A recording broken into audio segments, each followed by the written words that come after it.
एक छोटीशी मिसकन्सेप्शन आहे की रात्री झोपताना दात घासायचे आणि सकाळी उठल्यावरती दात घासायचे. सो ह्यामध्ये खरं सांगायचं तर काही लॉजिक नाहीये. हसून पण ती तर झोपतो. चांगली हॅबिट असं समजलं जातं.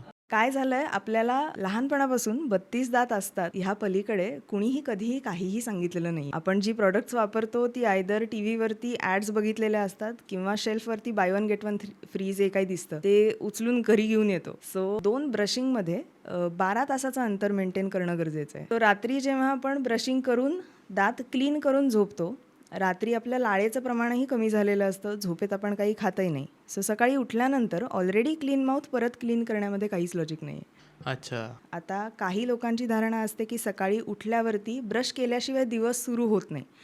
तर मग त्या केसमध्ये सकाळी 7 वाजता जर आपण फॉर एक्झाम्पल ब्रश करणार असू तर संध्याकाळी चहा कॉफीच्या वेळेनंतर एकदा ब्रश करणं गरजेचं आहे आणि त्याच्यानंतर रात्री झोपताना फक्त चूळ भरली तरीसुद्धा इनफ असतं. आणि जर रात्री झोपताना ब्रश केल्याशिवाय झोप येत नाही असं जर परिस्थिती असेल तर त्या केसमध्ये सकाळी उठल्यावरती प्रथम फक्त तोंड छान खळखळून चूळ भरून साफ करणं, ब्रेकफास्ट करणं आणि त्याच्यानंतर ब्रश करणं, हे रेजिम आयडियली फॉलो केलं गेलं पाहिजे. आता त्यात ज्या पेशंट्सना जे रेजिम सूट होतं ते रेकमेंड केलं जातं.